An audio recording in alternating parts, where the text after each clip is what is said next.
Danes je težko najti avto, ki bi sprejel 3 otroške sedeže. Ko pa se rodita 4. in 5. otrok, so družine sploh primorane izbrati kombi. In če so ti še do nedavnega bili zgolj robustni, rohneči in neudobni tovornjaki, pa so avtomobilske znamke našle tržno nišo. Kombije so ponudile v potniški, družinski varianti.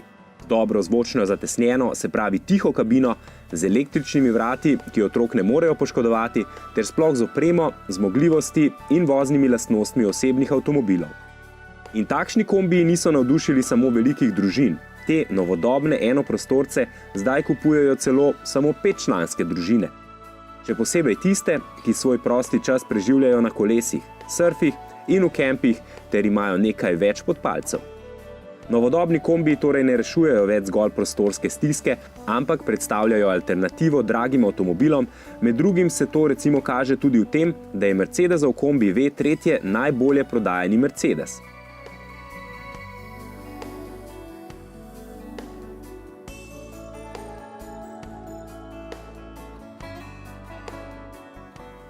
In v Mercedesovo druščino zdaj bolj izrazito sili tudi novi Peugeotjev kombi.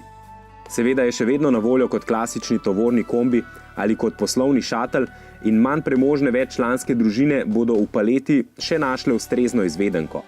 A Traveller je zdaj tudi za tiste, ki jim veliko pomeni, da je usnje na sedežih serijsko in da je serijska celo steklena streha. Imamo pa po druženju s Travellerjem nekoliko mešane občutke. Po eni strani nas silno navdušuje, da je avto dokaj nizek in mestno okreten, a po drugi strani se zadaj ne sedi tako zelo potovalno udobno. Poraba se nam zdi ugodna, čeprav ni rekordno nizka, a menimo, da bi moral tak kombi imeti enega tistih novodobnih Peugeotovih samodejnih menjalnikov. In lahko pohvalimo, da je sedeže enostavno premikati po zadku. Seveda pa nikakor ne bi izbrali zgolj 5-sedežnega Travellerja, kakršen je bil po neki čudni logiki testni. A kakorkoli, naj Traveller s 7 sedeži, samodejnim menjalnikom in bogato opremo stane 42 000 evrov, je to v primerjavi z bolj zvenečo konkurenco še vedno kar ugodno.